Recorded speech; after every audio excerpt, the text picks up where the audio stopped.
her to share her insights and enrich us with her thoughts. Ma'am, over to you. हम सभी को प्रणाली ये बहुत ही बृहद है, जिसमें सभी विषय के बारे में इतना विस्तार से बताया गया है, सिर्फ परिचय कराने में ही पूरा दिन निकल सकता है।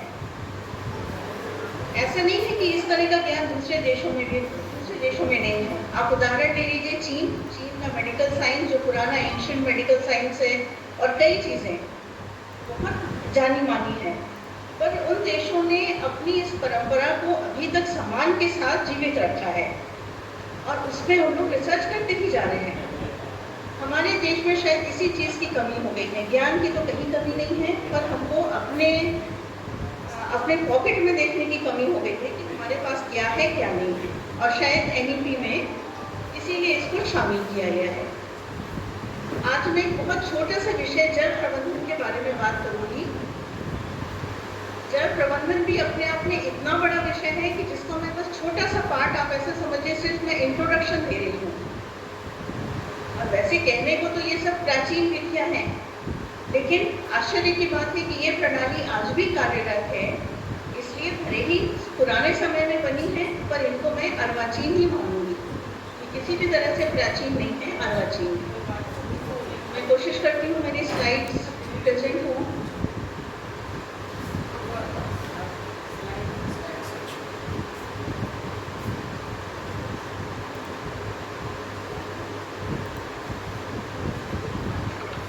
स्लाइड विजिबल है? नो मैम, अब विजिबल है, अब विजिबल है। Yes ma'am. तो मैंने इसका टाइटल भी हेड टर्मिनल इससे रखा है, वाटर मैनेजमेंट इन इंडिया, कि बहुत पुराने समय से वाटर मैनेजमेंट की बात चलती आ रही है। हम भी नए भारत में वाटर मैनेजमेंट के बारे में बहुत कुछ कह रहे हैं, लेकिन थोड़ा पीछे मुड़कर देखिए क्या क्या है हमारे पास। भारत में बहुत तरह के अकाल देखे हैं। ऋग्वेद में भी अकाल का वर्णन है, और सिर्फ मौसम खराब होने या बारिश कम होने के कारण ही अकाल नहीं पड़े हैं। हमारे यहाँ बहुत सारे आक्रमण हुए हैं जिनके कारण अकाल पड़ा है। तुगलक का, जब मोहम्मद बिन तुगलक का आक्रमण हुआ था, तो उसने टैक्सेस इतने ज़्यादा लगा दिए थे एग्रीकल्चर पे कि उसके कारण किसान संभाल नहीं पाए और उस समय भी अकाल पड़ा। सबसे बड़ा अकाल माना जाता है 917 में कश्मीर में, 917 से 18। फिर बंगाल फेमाइन की तो बात करने ही कम है। 1770 में, 1800 में सबसे बड़े फेमाइन, सबसे बड़े अकाल बंगाल में ही देखे हैं।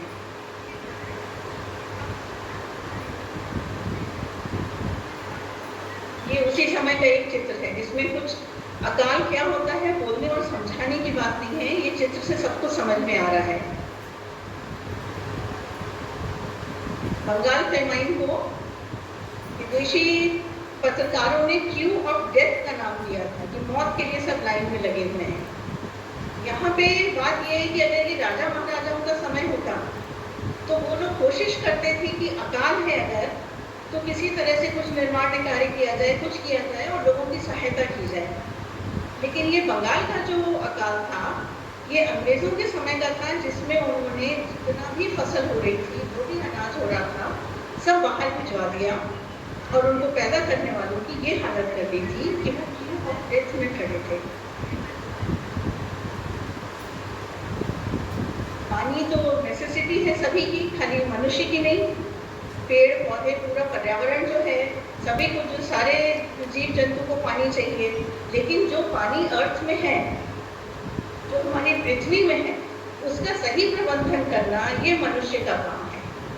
क्योंकि इतने सारे जीव जंतुओं में अगर हम पूरा वसुधैव कुटुंबकम देखें, पूरा एक परिवार देखें, तो इसमें सिर्फ मनुष्य है जो कमा रहा है।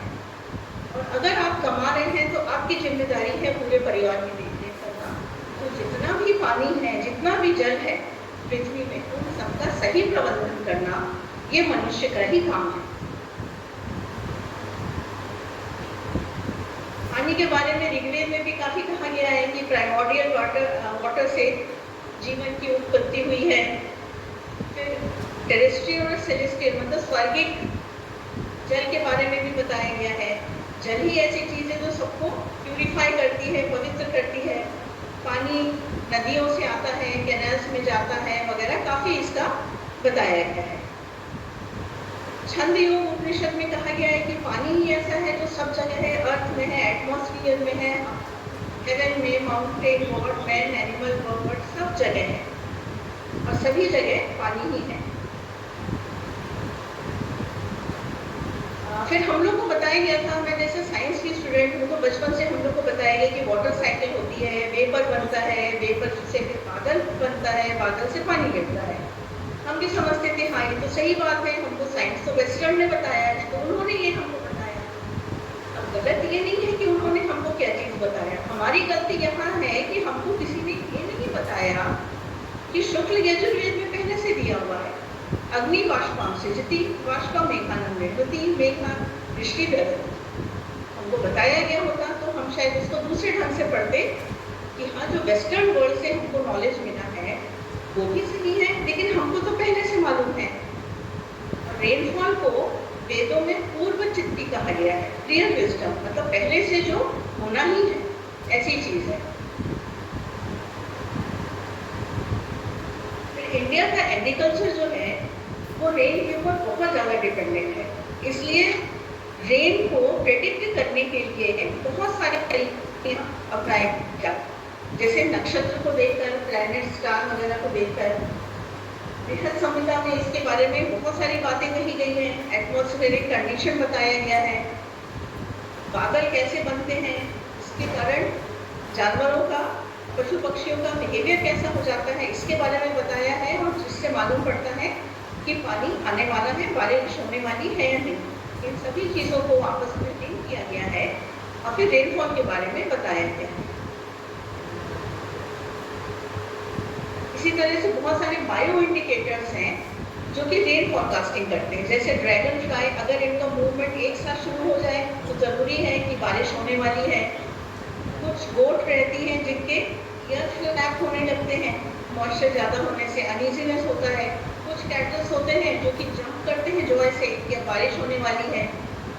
फॉक्सेस हाउलिंग, सुबह इनका हाउलिंग अगर शुरू हो जाए, सुबह आवाज़ लगाना शुरू कर दें, तब भी ये समझा जाता है कि बारिश होने वाली है। इसी तरह से बहुत सारी चिड़ियाओं को भी देखा, पोल्ट्री बर्ड्स को भी देखा गया है। अगर आपने बाज बहादुर का महल देखा होगा एमपी में, तो वहाँ पर महल के ऊपर एक जगह है जहाँ बारिश होने पे बूंद बूंद करके पानी टपकता है। कई किसान आज भी उसको देखने आते हैं कि जब वहाँ से पानी गिरेगा तभी हम फसल बोना चालू करेंगे। तो ये सभी प्रेडिक्शंस के एक तरीके हैं जो इंडिया में बहुत समय से यूज किए गए हैं, चाहे आप इसको बायो इंडिकेटर बोलिए, चाहे कैलकुलेशन बोलिए, पर इस पे इंडिया के किसान बहुत ज़्यादा डिपेंडेंट हैं। फिर इसी तरह से शॉर्ट टर्म और लॉन्ग टर्म वेदर फॉरकास्ट हुआ है। 6-7 महीने का फॉरकास्ट के भी तरीके हैं। वराह मिहिर ने बृहद संहिता में भी लिखा है। कुछ घंटों की, जिसको नाउ कास्टिंग बोलते हैं, उसका भी मेथड है। मीडियम फॉरकास्ट होता है, लॉन्ग रेंज फॉरकास्ट होता है। अब ये तो पानी आने के तरीके होते हैं। अब जो पानी आ गया उसको वाटर को मेंटेन कैसे किया जाए, इसको बहुत पहले समझ लिया गया था कि इसकी ज़रूरत है हमको, और जो तरीके यूज़ किए गए हैं उसको हम हेड टर्नर बोल सकते हैं।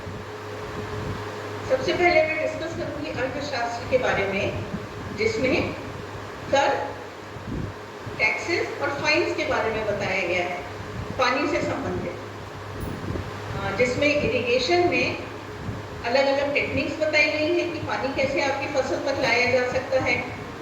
सबसे कम टैक्स उस किसान को लगेगा जिसके पास अपनी खुद की वाटर बॉडी है, चाहे उसका तालाब हो, झील हो, नहर हो, जो उसकी वाटर बॉडी है, तो उसको सबसे कम टैक्स लगेगा। सबसे ज़्यादा टैक्स लगता है उस किसान को जो किसी मैकेनिज्म को यूज़ करके पानी अपने खेत तक ला रहा है, कोई चैनल के थ्रू ला रहा है। इसी तरह से अगर आप टैंक यूज़ कर रहे हैं तो टैक्स ज़्यादा लगेगा। इसके अलावा फाइन का भी वर्णन दिया हुआ है वहाँ पर कि अगर आपने पहले से उपस्थित पानी को डाइवर्ट किया तो आपको फाइन लगेगा। अगर वाटर टैंक बन रहा है आपके एरिया में और आपने उसमें मदद नहीं की वो कोऑपरेशन कई तरह से होता है। आपने उससे मदद नहीं की तो आपको वहाँ पे फाइन लगेगा। पहले से कोई एम्बार्कमेंट है उसको आपने डैमेज कर दिया तो लगेगा फाइन, या फिर पहले से कोई टैंक है आपने उससे लोअर लेवल में टैंक बना लिया तो भी यहाँ पर फाइन का प्रावधान किया गया है। ये चित्र दिखा रही हूँ जिसमें स्क्वायर जो बीच में दिख रहा है, ये गुजरात की एक कॉलोनी है जो कि खुदाई में निकली है। कॉलोनी खुदाई में निकली है, लेकिन वहाँ आप देख सकते हैं पानी का प्रबंधन किया हुआ है। अभी भी बरसात होती है तो वहाँ पानी जमा हो जाता है। और दुख की बात यह है कि इसके एज तक जहाँ और खुदाई हो सकती है और ज़्यादा हमको कुछ पता लग सकता है, यहाँ पर ज़मीन बहुत ऊंचे भाव में बेची जा रही है, जिससे आगे की रिसर्च होना संभव नहीं है। ये हम अपने हेरिटेज साइट्स की इज्जत करते हैं। ये एक उदाहरण है। प्रबंधन के लिए, जल प्रबंधन के लिए क्या क्या टेक्निक्स यूज की गई हैं, जिसमें सबसे पहले जिसको मैं बताना चाहूँगी वो है गवर्नर, जो कि आज भी बलूचिस्तान में उपस्थित है। ये एक छोटा सा डैम होता है, जो भी नदी आ रही है उस नदी को ऑब्स्ट्रक्ट किए बिना, उसको रोके बिना उसके साइड में छोटे छोटे से बांध बना दिए जाते हैं। उसको कई भागों में डिवाइड किया जाता है, जिससे नदी तो चलती ही रहती है लेकिन साइड में चैनल्स बन जाते हैं। ये देखिए, ये उसका चित्र बना हुआ है और राइट साइड जो गवर्नर नदी उपस्थित है वो है। इसमें क्या होता है, गवर्नर बनाने से नदी का वेग नहीं रुकता है, लेकिन आपके खेत तक थोड़ा बहुत पानी आ जाता है। और साथ में जो छोटा सा डैम बना हुआ है, इसमें नदी के साथ आने वाली मिट्टी रुक जाती है और उस मिट्टी को या तो खेत में उपयोग कर लेते हैं या फिर उसको साइड में एम्बार्कमेंट्स बनाने के लिए यूज कर लेते हैं। ये अभी भी बलूचिस्तान में जब बारिश होती है तो ये गवर्नर बिल्कुल काम करते हैं। फिर हड़प्पन का तो आपने सुना ही होगा, मोहनजोदाड़ो हड़प्पा जो कॉलोनी है, यहाँ पे जो भी डाइक है उसको फोर्टिफिकेशन हुआ है। यहाँ बहुत बड़े बड़े ईस्ट टू वेस्ट 5 रिजर्वॉयर्स बने हुए हैं, जिसमें द ग्रेट रिजर्वॉयर, जिसका आप लोग ने नाम सुना होगा हड़प्पन सिविलाइजेशन का, जिसको ग्रेट बाथ भी बोला जाता है, मोहनजोदाड़ो का ग्रेट बाथ।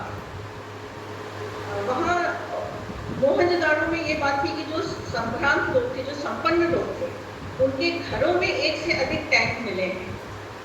लेकिन ये कॉमन टैंक है, कॉमन रिजर्वॉयर है, जो कि पूरे शहर वालों के लिए था। मतलब जो संपन्न है वो अपने लिए ज़्यादा जरूर ले रहे हैं, लेकिन बाकी शहर वालों को वंचित नहीं कर रहे हैं। यहाँ पानी की व्यवस्था सभी के लिए है। ये देखिए, ये उसका चित्र है ग्रेट बाथ का। आज भी बारिश होती है तो ये भर जाता है। यहाँ आप देख सकते हैं सीढ़ियाँ हैं बनी हुई नीचे उतर के पानी लेने के लिए। साथ ही साथ इसमें स्लोप भी है बना हुआ, जिससे ये समझ में आता है कि कुछ बैलगाड़ी या इस टाइप की चीज़ें आती रही होंगी, जहाँ से पानी भर के वो ऊपर ले जाते रहेंगे। बहुत बड़ा है। आप उसका यहाँ पे मैंने नाप भी लिखा हुआ है, 40 फीट लगभग, अप्रॉक्सीमेटली 40 फीट का है। और ये पानी जमा करने से ज़्यादा ऐसा माना जाता है कि यहाँ पे रिचुअल बाथ के लिए इसको यूज़ किया जाता था। ये उसी से लगी हुई चीज़ें हैं। वाटर कास्केट है। वाटर कास्केट का मतलब अगर ग्रेट बाथ में या रिजर्वॉयर में जरूरत से ज़्यादा पानी भर जाए तो वो किस दिशा में आगे बढ़ेगा, ये उसके लिए व्यवस्था की गई है, वाटर कास्केट। फिर वाटर श्यूट भी है बना हुआ, बहुत पतला है इसके कंपैरिजन में, हालांकि ये भी 6 से 8 फीट का होता है। इस वाटर श्यूट से भी ज़्यादा पानी बाहर निकल सकता है। मतलब पानी किसी भी तरह से यहाँ बर्बाद नहीं होता है, किसी न किसी तरह से यूज़ किया जाता है।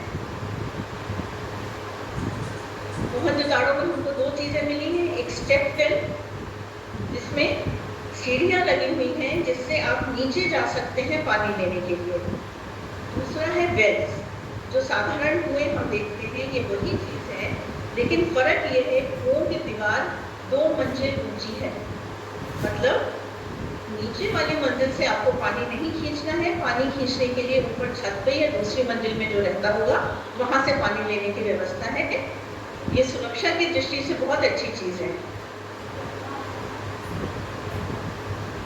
फिर अगर किसी टेम्पल में टैंक बना हुआ है किसी मंदिर में, तो उसको हम पुष्करणी कहते हैं।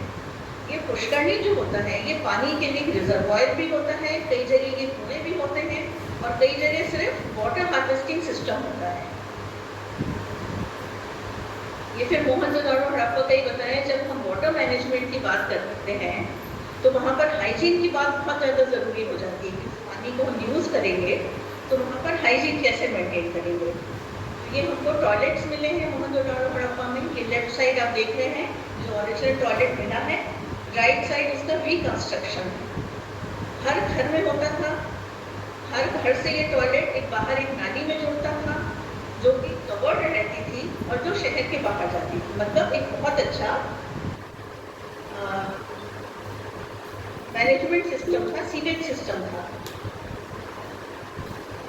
फिर मैं एक और चीज़ की चर्चा करना चाहूँगी, कुंड्रातूर। ये मेगालिथिक साइट है, तमिलनाडु में है। एक पहाड़ के पास में है जिसको हम चेम्पारम्पम वाटर रिजर्वायर के ब्यूरियल साइट्स के नाम से जानते हैं। इसका रिफरेंस सबसे पहले मिलता है राजेंद्र चोल के कंस्ट्रक्शन में।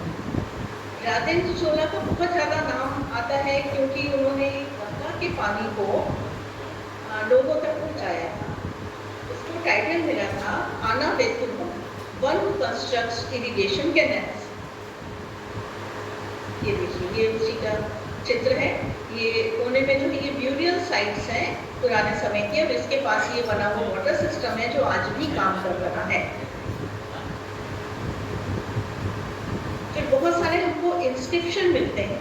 ये जो रिजर्वायर है हमको कैसे मालूम पड़ता है कि किसने बनाया, कब बनाया? तो इसके इंस्क्रिप्शन हमको लिखित में मिलता है, या बाढ़ आई है उसका इंस्क्रिप्शन मिल रहा है तो हमको उससे मालूम पड़ता है। जैसे सुदर्शन जो है वो पहला रिकॉर्डेड है रुद्र दमन इंस्क्रिप्शन के लिए। इसको इदम टलकम सुदर्शनम, दिस लेक सुदर्शन के नाम से बनाया गया था। ये मौर्य डायनेस्टी के समय बना था। फिर इसको बाद में ब्यूटीफाई किया गया और ज़्यादा चैनल्स लगा के किंग अशोका के समय। फिर रुद्रमान ने भी यहाँ पर लिखा है कि cloud scoring is made and converted the earth. उस समय बहुत बड़ी बाढ़ आई थी 150 सी में, तो उन्होंने उसका वर्णन किया है।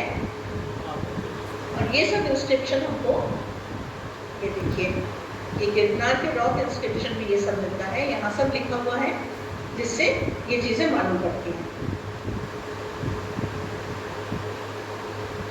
श्रृंगबेरापुरम में बहुत सारे वाटर टैंक्स का कंस्ट्रक्शन हुआ। इलाहाबाद के पास है ये जगह। ये वाटर हार्वेस्टिंग सिस्टम के साथ साथ जो गंगा नदी में अगर बाढ़ आती है तो उस बाढ़ के पानी को एक जगह जमा करने का ये तरीका होता है जिससे वो शहर में कम जाए, बाहर जमा रहे। ये बहुत ही बढ़िया हाइड्रोलिक इंजीनियरिंग का सिस्टम वहाँ पर उस समय देखा गया था। ये देखिए, ये 3 लेयर्स में है। पहले ऊपर की लेयर भरेगी, फिर नीचे आता है, और जो सबसे आखिरी लेयर है, सबसे बड़ा टैंक, इसमें अभी भी पानी भर जाता है वाटर हार्वेस्टिंग के नाम पे भी। और गंगा में जब पानी ज़्यादा होता है तब भी इसमें आके जमा होता है। फिर वाटर मैनेजमेंट के लिए सबसे ज़्यादा ज़रूरी है कि जो अभी व्यवस्था है, जो नदियाँ हैं हमको दी हुई, उनकी आप इज्जत करें। अगर आप उनकी रिस्पेक्ट नहीं करेंगे तो आप उसको बिगाड़ देंगे, खराब कर देंगे। तो उसकी रिस्पेक्ट के लिए, रिवर्स को सीक्रेट बनाने के लिए उनको देवियों का नाम दिया गया है। ये इंस्क्रिप्शन जो यहाँ पे दिया गया है ये कैलाश टेम्पल का है जो कि एलोरा केव्स में मिला है। यहाँ पर आप देख सकते हैं गंगा, यमुना और सरस्वती की मूर्तियाँ बनी हुई हैं। तीनों को सीक्रेट माना गया है। इसी तरह से छत्र गुप्ता पीरियड में बनाए जाते थे, छत्र। वहाँ पर भी मंदिर शुरू होने के पहले गंगा और यमुना की मूर्ति मंदिर के ऊपर बनी हुई, जैसे ही एंटर करते हैं उस जगह पर ये मूर्ति बनी हुई है। ऐसा माना जाता है कि अंदर मंदिर में प्रवेश करने से पहले ही नदियाँ आपको पवित्र कर रही हैं, तभी आप मंदिर में जा रहे हैं। ये उसका प्यूरिफिकेशन का सिंबलाइज किया हुआ है, जिससे ये मालूम पड़ रहा है कि नदियों को इस पीरियड में सेक्रेड माना गया, जिसके कारण उनकी काफ़ी सुरक्षा हो सकी। हालांकि हम आज भी सेक्रेड मानते हैं, लेकिन क्या उनकी हालत करते हैं वो सारी दुनिया जानती है। इसी तरह से कावेरी में ग्रैंड एनीकट बना हुआ है, आज भी ये काम कर रहा है, जो गाड़ीकाला चोला के समय 1800 साल पहले ये बनाया गया था। अभी इसमें और डैम बन गए हैं और इसको इम्प्रूव कर दिया गया है, पर जो बेसिक स्ट्रक्चर है वो अभी भी काम हो रहा है। फिर होयसाला वाटर चैनल नेटवर्क है, ये यमुची नाला जो है उसका पानी डैम करके उसको फ्रेश वाटर लेक है वहाँ पर, उससे पानी शहर के अंदर लाया गया है। ये होयसाला डायनेस्टी के कैपिटल में ये काम किया गया था। ये गुची डैम आप देख रहे हैं, और राइट साइड जो पिक्चर है ये इसमें देख रहे हैं कि इस डैम की आज के मॉडर्न मनुष्य में क्या हालत की हुई है। फिर उसके बाद हमारे देश में जो बुद्धिस्ट मोनेस्ट्रीज बनी, बुद्धिस्ट मोनेस्ट्रीज ने पानी के प्रबंधन में, जल प्रबंधन में बहुत काम किया है। इससे कुछ केस स्टडीज हुई हैं, जैसे सांची एमपी में सबसे बड़ा बुद्धिस्ट मॉन्यूमेंट यही है। यहाँ पे एग्रीकल्चर प्रोड्यूस के लिए पानी लाने का ज़्यादा प्रबंधन किया जाता था, डैम बनाए जाते थे, जैसे सांची हिल के पास भी डैम है, और बहुत सारे छोटे छोटे एस्टेब्लिशमेंट जैसे फिरोजपुर, ढकना, नरोदा, इन सब में भी ये चीज़ें देखी गई हैं। सांची के पास बना हुआ डैम जो है वो सबसे बड़ा है, जिसकी स्टोर वॉल 1 किलोमीटर, और ये कनेक्ट करती है सांची और नवौरी हिल्स को। इसका रिजर्वायर भी 3 स्क्वायर किलोमीटर का है, और ये भी बहुत पुराना सेकेंड बीजी माना जाता है।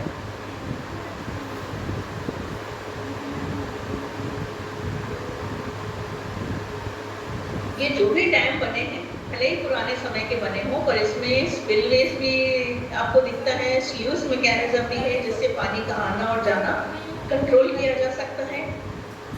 ये इरिगेशन के लिए ज़्यादा बना हुआ था, डोमेस्टिक वाटर सप्लाई के लिए ये वाले डैम्स नहीं थे। इरिगेशन, और वो भी खास करके राइस कल्टीवेशन के लिए। इसमें बहुत सारा ऑर्गेनाइज्ड रोल दिखता है कि इसका कंस्ट्रक्शन आराम से, इसका कंस्ट्रक्शन करने के लिए बहुत सारे लोगों को जुट के करना पड़ेगा। तो ये एक्टिविटीज़ बहुत लंबे समय की होती थी, क्रॉप सिस्टम से रिलेट होती थी, और इसमें बहुत सारे रॉयल, ट्रेडर, मर्चेंट्स, व्यापारी सब इसमें मदद करते थे, तब जाकर ये काम होता था। मतलब सोसाइटी इंक्लूजन इसमें था। अब एक और चीज़ जो हमने अपने एमपी छत्तीसगढ़ एरिया में नहीं देखी, ये है वाटर मैनेजमेंट इन रॉक कट केव्स। ऐसी गुफाएं जो कि रॉक को काटकर, बहुत बड़े शिलाओं को काटकर बना है, वहाँ भी वाटर मैनेजमेंट किया जाता था। वहाँ पर या तो पानी आ रहा है, उसको आप किसी एक दिशा में ले जाइए, ड्रिप लाइन बनाया जाता था, ये चैनल बनाते थे।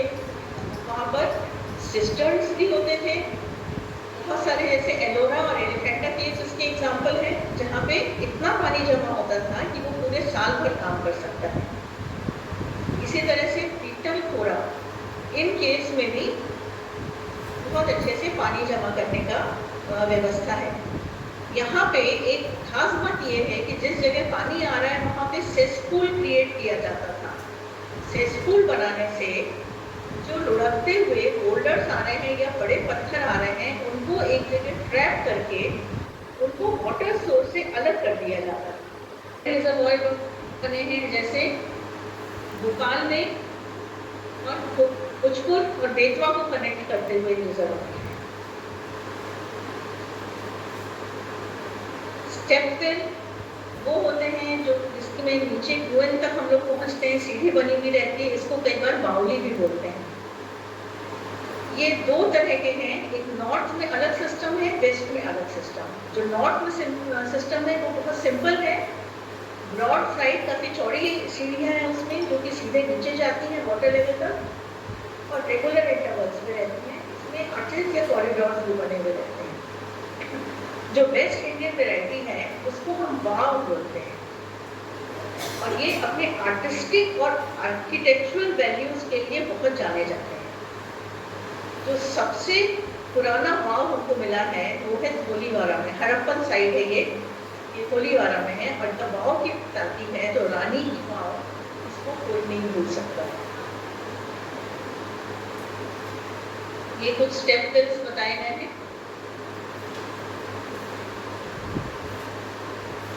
रानी की वाव, इसको रीडिस्कवर किया गया था 1940 में। इसको यूनेस्को ने वर्ल्ड हेरिटेज साइट भी बनाया है। ये पाटन गुजरात में है। इसको क्वीन उदयमती ने 11वीं सेंचुरी में बनाया है अपने हस्बैंड किंग भीमदेव की याद में। ये खास इसलिए है कि 1940 के पहले ये पूरा एरिया सपाट था। किसी को नहीं मालूम था कि यहाँ ऐसी कोई चीज़ है। किसी कारणवश वहाँ खुदाई शुरू हुई। जो इसके साइंटिस्ट थे, जो आर्कियोलॉजिस्ट थे, उनसे हम लोग मिले थे, तो उन्होंने बताया था वो लोग इस पूरे एरिया के ऊपर चल के स्कूल जाते थे, पैदल चल के। उनको नहीं मालूम था कि उनके पैरों के नीचे इतनी बड़ी चीज़ है। जब इसको खुदाई से पूरा खोदा गया तो ये बहुत बड़ा एरिया है। ये सिर्फ पानी जमा करने के लिए ही नहीं, क्योंकि पानी यहाँ जमा होता है तो जगह काफ़ी ठंडी रहती है, तो बड़े बड़े लोगों की मीटिंग्स ये होती थी। उसके अलावा इसमें आप जितनी भी कलाकारी देख रहे हैं, ये कलाकारी किसी बड़ी कथा को बता रही है। या तो रामायण है, महाभारत है। हर एक लेवल, ये 3 मंजिल का है पूरा, तीनों मंजिल को एक एक कहानी के ऊपर बना दिया गया है और पूरी मूर्तियाँ उसी से रिलेटेड है। तो मतलब इसका काम शिक्षा से भी है। इसी तरह से ये है दादा हरीर की वाव। ये भी अहमदाबाद में है। ये भी हिस्टोरिकल स्टेप वेल है जो एक 1485 में ढाई हरीर ने बनाया, जो कि रॉयल हरम की लेडी इंचार्ज थी। ये भी आप देख रहे हैं कितना खूबसूरत है। इसी के साथ मैं यहाँ बात करना चाहूँगी सहस्त्रलिंगा तालाब की। ये भी पाटन गुजरात में है। ये सहस्त्रलिंगा तालाब जब सूखा पड़, पहले तो पानी जमा होता था, अब यहाँ पे इस तरह से रेत जमा रहती है। ये ऐसा मानते हैं कि सरस्वती नदी जब थी तो उसका एक चैनल यहाँ पर आया करता था। इसको दुर्लभ सरोवर भी कहते थे। और ये दुर्लभ राजा जिन्होंने इसको किंग सिद्धा राजा थे 1143 AD, उन्होंने इसको बनवाया था। ये सहस्त्रलिंग तालाब है। यहाँ आप देख सकते हैं अभी पूरा सूखा हुआ है, लेकिन बरसात में जब यहाँ पानी आता है तो अभी भी ये पानी जमा होता है और चैनल्स में आगे जाता है।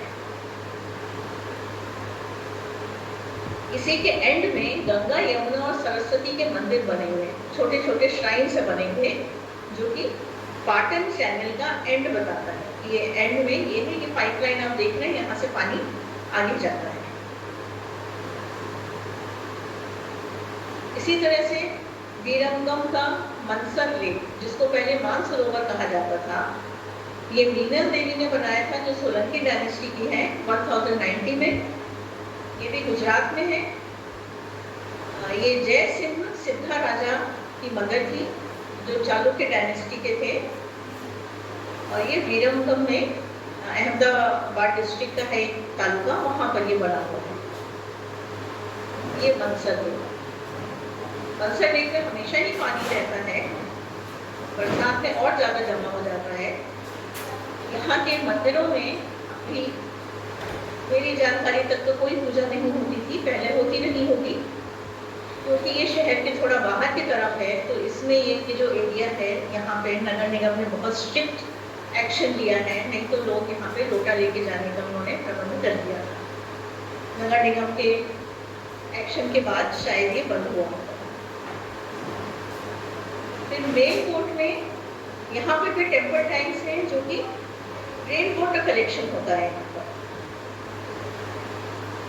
इसका 2 काम है। एक तो रेन वाटर हार्वेस्टिंग होता है, जिसके कारण ग्राउंड वाटर रिचार्ज भी होता है यहाँ पर। यहाँ पे बहुत सारे इंटरकनेक्टेड टैंक्स हैं, फिल्टर पिट्स हैं, साथ ही साथ स्टोन पाइपलाइंस है, जिसको कि मेल कोर्ट सिस्टम कहा जाता है। और ये ट्रेडिशनल रेन वाटर मैनेजमेंट से जुड़ा हुआ है। ये रेन वाटर हार्वेस्टिंग के लिए बहुत इम्पोर्टेंट है। ये मेल कोर्ट का ये चित्र आप देख रहे हैं। फिर ये चांद बावली राजस्थान का है। इसका भी ये भी स्टेप वेल है। यहाँ पर 13 लेवल, 13 मंजिल के स्टेप्स हैं, जिसमें 3500 narrow double flight of steps हैं। डबल फ्लाइट ऊपर और नीचे जा सकते हैं। यहाँ पर मैं एक बात बताना चाहूँगी, आप सभी स्टेप वेल का स्ट्रक्चर देख रहे हैं, ऊपर चौड़ा है और नीचे बहुत पतला है, जिससे पानी ड्रिप होकर नीचे आता है। भारत में जो भी ट्रेडिशनल मंदिर बनते हैं, मंदिर में शिखर ऊपर रहता है, ऊपर बहुत पतला रहता है और नीचे की व्यवस्था बहुत चौड़ी रहती है। तो इस प्रकार से बनाया जाता है कि जितनी भी पॉजिटिव एनर्जी है शिखर से होकर नीचे आए। ये जितने भी स्टेप वेल या बावड़ी या भाव बन रहे हैं, ये मंदिर का ठीक उल्टा होता है। इसका नक्शा ही ऐसे बनाया जाता है कि जितनी नेगेटिव एनर्जी है सब नीचे आ जाए और ऊपर की तरफ ना जाए। मंदिर का ठीक उल्टा उसके जो कैलकुलेशन रहते हैं, हम लोग को इसका दिखाया गया था, एग्जैक्टली मंदिर का उल्टा इसको बनाया जाता है। इसलिए आप देखिए, बावली में लोग काम से आते हैं, दिन में थोड़ा बहुत बैठते हैं, उसके बाद यहाँ बैठने की व्यवस्था नहीं रहती है। फिर हम्पी के बारे में बताना बहुत ज़्यादा ज़रूरी है। यहाँ पर एक्वाडक्ट्स का बहुत बड़ा नेटवर्क है। हम्पी में वहाँ का राजा था बुक्का, इसलिए उसका नाम बुक्काज एक्वाडक्ट नाम पड़ा हुआ है। ये विजयनगर एम्पायर का बहुत बड़ा हिस्सा था। विजयनगर में वाटर मैनेजमेंट सिस्टम बहुत अच्छा था, जो कि तुंगभद्र रिवर से, तुंगभद्र नदी से शहर के अलग अलग जगहों पे पानी की व्यवस्था की जाती थी। यहाँ तक कि वहाँ पर एक छोटा सा आइलैंड है, विरूपापुगड्डे आइलैंड, वहाँ भी पानी की व्यवस्था विजयनगर एम्पायर ने इस एक्वाडक्ट से किया था। ये है एक्वाडक्ट, हम्पी का एक्वाडक्ट। ये शुरू के 4 चित्र हम्पी के दिखा रहे हैं और जो आखिरी चित्र है ये रोम का एक्वाडक्ट है। हमारे देश में परंपरा है, अगर कोई चीज़ को वेस्टर्न वर्ल्ड या बाहर वाले बोले हाँ ये सही है, तभी हम उसको अच्छा मानते हैं। इसलिए इसको बहुत ज़्यादा रोम एक्वाडक्ट से कंपेयर किया गया है। ये आखिरी में जो आप एक्वाडक्ट देख रहे हैं ये रोम का है, बाकी सभी हम्पी के एक्वाडक्ट हैं, जो कि रोम के एक्वाडक्ट से काफ़ी पहले के बने हुए हैं। और आप देख सकते हैं इससे वाटर किस तरह से एक जगह से दूसरी जगह जा रहा है। ये इरिगेशन के साथ साथ ये घरों में पानी देने का भी इससे प्रबंध था। फिर ये हम्पी में पुष्करणी, ये भी रेन वाटर हार्वेस्टिंग का बहुत अच्छा उदाहरण है।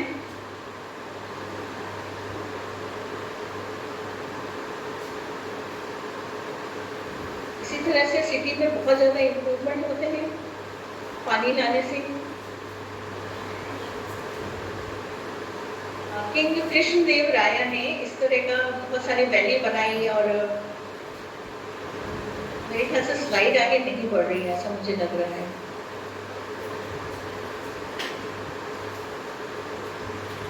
वाटर चैनल्स इन्होंने कृष्णदेव राय ने शहर में शुरू किए, इरिगेशन शुरू किया, जिससे राइस फील्ड, गार्डन,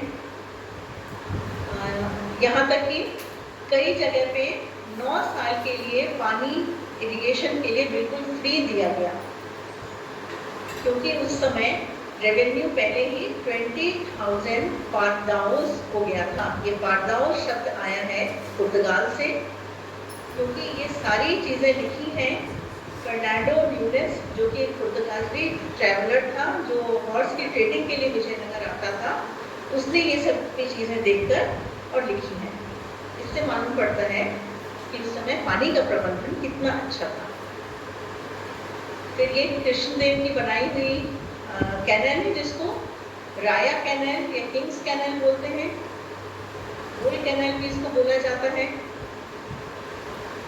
ये कमालपुरा में है इसके इस तरह के कैनल्स। फिर अब मेडिवियल पीरियड में किस तरह का वाटर मैनेजमेंट था, ये बुरहानपुर में सबसे अच्छा देखने को मिलता है। अगर आप लोग बुरहानपुर कभी गए होंगे, बुरहानपुर 2 चीज़ों के लिए जाना जाता है। ताजमहल बनने के पहले मुमताज़ को बुरहानपुर में दफनाया गया था। वहाँ पे उसका छोटा सा मज़ार है, अभी भी है। बाद में जब ताजमहल बन गया तो मुमताज़ को वहाँ से आकर फिर ताजमहल आगरा में लाया गया। और दूसरा, वहाँ जो नालियाँ हैं, नालियाँ भी नहीं कहना चाहिए, जो पाइपलाइन है वहाँ पर, वो इतना अच्छा है कि अभी भी काफ़ी कुछ उसमें से पानी आता है। ये जो बुरहानपुर का वाटर मैनेजमेंट सिस्टम है, ये मुगल समय का बना हुआ है। इसमें ग्राउंड वाटर को कैप्चर करके मिट्टी की नालियाँ बनाकर उसको आगे भेजा जाता है, बीच में पानी रुक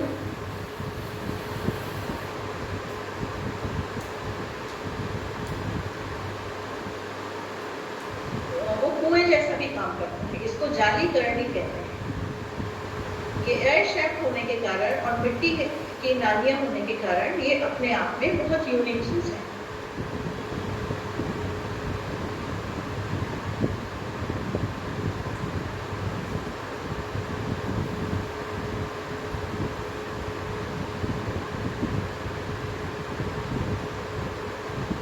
इससे जो वाटर मैनेजमेंट था, इसमें बहुत साफ पानी आता था, क्योंकि एक्वाडक्ट होने के कारण जो अंतलीय सेडिमेंटेशन था वो हिल साइड में रुक जाता था। इसी तरह से बहुत सारे हॉरिजॉन्टल वेल बने हुए हैं, जिसको कि हालांकि पर्शियन ओरिजिन बोला जाता है, लेकिन इंडिया में बने थे। जब इंडिया में बने हैं तो उसको इंडियन सिस्टम में ही मानते हैं, जिसको कनाब कहा जाता है। केरला में इनको सुरंगम कहा जाता है, और ये कई बार पहाड़ी में 300 मीटर तक जाते हैं। इस तरह से पानी कलेक्ट किया जाता है और उसको एक टैंक में रखा जाता है। और ये जो टनल्स होती हैं, ये जो हॉरिजॉन्टल वेल होती हैं, ये बहुत लंबी रहती हैं।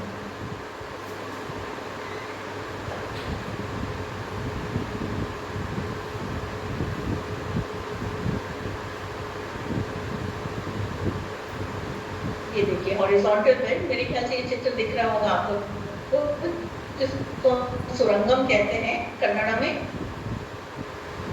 ये वेस्टर्न घाट में ज्यादा बना हुआ है, और ये ग्राउंड वाटर लेने के लिए बना रहता है।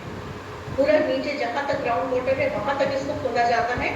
और ये चित्र में आप लोग देख रहे हैं किस तरह से पानी ऊपर आ रहा है, ऊपर सक किया जाता है और फिर सुरंगम से इसको बाहर लाया जाता है।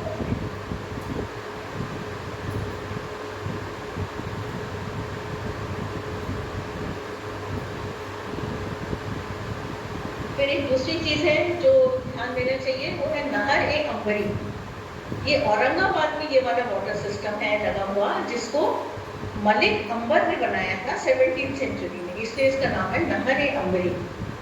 ये शहर में घरों में पानी देने की व्यवस्था है, और ये इंजीनियरिंग का बहुत अच्छा एग्जाम्पल है जो आज तक काम कर रहा है। इसमें मिट्टी की पाइपलाइन लगी हुई है जो कि वाटर चैनल बनाती हैं, और जो शहर के अलग अलग पार्ट्स में ये चैनल से पहुंचाया जाता है इसको।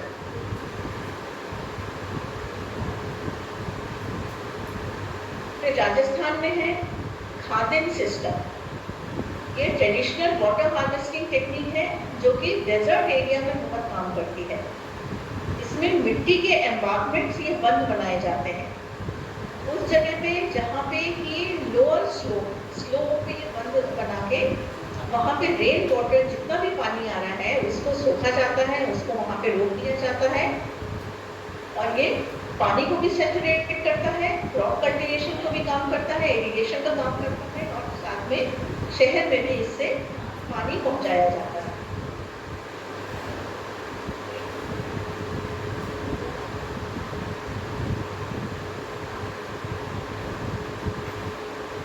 जोधपुर का जो वाटर सिस्टम है वो अपने आप में बहुत यूनिक है, उसको जोधपुर वाटर सिस्टम ही कहा जाता है। ये सरफेस वाटर सोर्स और जो नहर है, जैसे अभी तो इंदिरा गांधी नहर प्रोजेक्ट्स है, लेकिन जो उस समय ग्राउंड वाटर होता था उसको पुलअप किया जाता था बावड़ी में, स्टेपवेल में और कुंड में, इसको जमा करके रखा जाता था। और ये वाटर रिसोर्स जब पानी की कमी होती थी तब ये काम आता था। ये उसका एक एग्जाम्पल है जिसको तूरजी का छालरा कहते हैं। ये आप देख रहे हैं, थोड़ा सा बहुत बड़ा नहीं है, जो हमने भी रानी की वाव देखी उससे कंपैरिजन में बहुत छोटा है। पर यहाँ यही है कि जो भी पानी आ रहा है सबको जमा करके रखा जाता है। Best rain water harvesting system. फिर वाटर लिफ्टिंग सिस्टम आप लोग ने देखा होगा, ये आप लोग सब भी जानते हैं, पर इसको मैं पुराने समय से इसलिए बोल रही हूँ, आपको कई पुराने चित्र में भी दिखेंगे कि किस तरह से वाटर हार्वेस्ट किया जाता था नीचे से। यहाँ पर तो दिखाया जा रहा है कि ये व्यक्ति खुद कर रहा है, लेकिन ये जानवरों के द्वारा, उसके द्वारा भी पानी नीचे से ऊपर लाया जाने का प्रबंध था। ये अभी तक फतेहपुर सिकरी में इसी पद्धति से पानी अभी भी ऊपर लाया जाता है। फिर कैनल्स, ये बहुत एंशियंट सिस्टम है और मौर्यंस ने इसको मौर्य के समय इसको बहुत ज़्यादा पॉपुलराइज किया गया था, जिसमें कैनाल डिग किया जाता था, खोदा जाता था। इसके बारे में शल्य पर्व, महाभारत में शल्य पर्व में भी दिया हुआ है कि कैनाल कैसे खोदनी चाहिए। फिर इन कैनाल्स को रीअलाइनमेंट किया जाता था, आपस में किस तरह से जोड़ा जाए। इसी तरह से वेस्ट यमुना कैनाल जो है ये बहुत फेमस है, जो कि शाहजहां ने बनवाई थी और अभी भी काम कर रही है। ये सभी इरिगेशन प्रोसेस के लिए थी।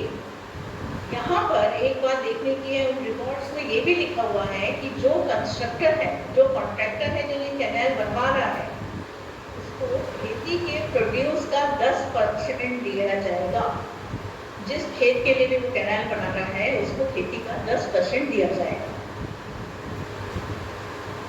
इसी तरह से मोहम्मद बिन तुगलक, इसने भी इरिगेशन के लिए काफ़ी काम किया।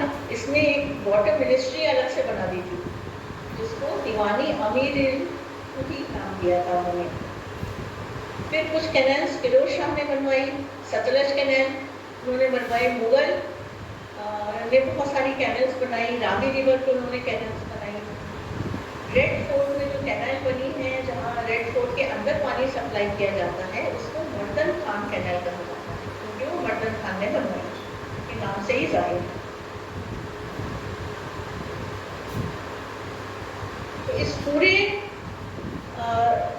प्रबंधन से हमको ये समझ में आता है कि जल प्रबंधन करना ऐसा होना चाहिए कि हमारे ट्रेडिशनल विजडम को भी उसमें आप देखिए। ऐसा नहीं कि हमने बोल दिया ये तो एंशिएंट है, इसके बारे में आप ध्यान ही मत दीजिए। जो एंशिएंट है वो भी काम कर रहा है, बल्कि कई ऐसी जगह है कि अभी नया कुछ बन रहा है तो वो काम करना बंद कर देता है। तो हमको ये समझ में आता है कि जो पुराने समय में जो काम हुआ है, मैं फिर बोल रही हूँ, मैं इसको प्राचीन नहीं बोलूँगी क्योंकि अभी तक काम कर रहा है, इसमें हम मॉडिफिकेशन कर दें तो ये अर्वाचीन हो जाएगा। तो लेकिन हमको ट्रेडिशनल विजडम को समझना चाहिए। वाटर सोर्स हमेशा कंजर्व करना चाहिए और ये आगे के फ्यूचर जनरेशन के लिए यूज हो, हमको इसका ध्यान रखना चाहिए।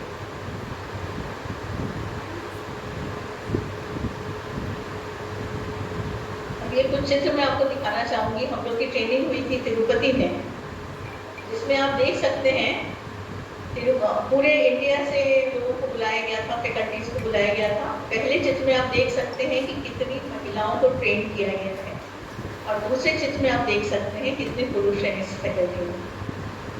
हम लोग इतने लोग हैं जो ऑल इंडिया से जिनको ट्रेन किया गया है तिरुपति में। फिर इसकी आगे की ट्रेनिंग हम लोग की IIT इंदौर में हुई, कि जिसको हम स्पेशलाइज्ड ट्रेनिंग बोलते हैं। ये स्पेशलाइज्ड ट्रेनिंग के कुछ चित्र हैं। हम लोग को ट्रेन करने के लिए आए थे डॉक्टर मूर्ति, जो कि डायरेक्टर हैं UGC में IKS के। इन्होंने हम लोग को पूरा लेक्चर दिया था, इन्होंने ही हम लोग को ट्रेन किया है। तो मेरे ख्याल से आज अगर इतना कुछ हो गया जिससे आपको समझ में आया होगा कि वाटर मैनेजमेंट क्या है, वाटर मैनेजमेंट हमारे पुरखों ने क्या किया था, जिसका हमने सम्मान नहीं किया, लेकिन उन लोगों ने जो चीज़ बनाई वो आज तक काम कर रही है। बस इसके ही साथ मैं अपना लेक्चर बंद करना चाहूँगी। Thank you.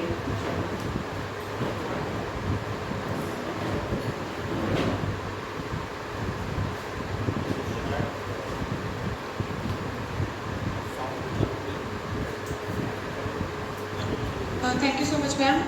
आपने जो मैनेजमेंट के बारे में कैसे हम वो सारी चीज़ों को लैक कर रहे हैं और हम कहाँ पास पे छूट रहे हैं और हमें क्या चीज़ों को सुधारने की ज़रूरत है, हम लोग कोशिश करेंगे कि हम वो सारी चीज़ें करें। और अगर किसी को कोई क्वेश्चन है पार्टिसिपेंट्स में तो आप लोगों को। FDP कार्यक्रम का आज 5वां दिन है।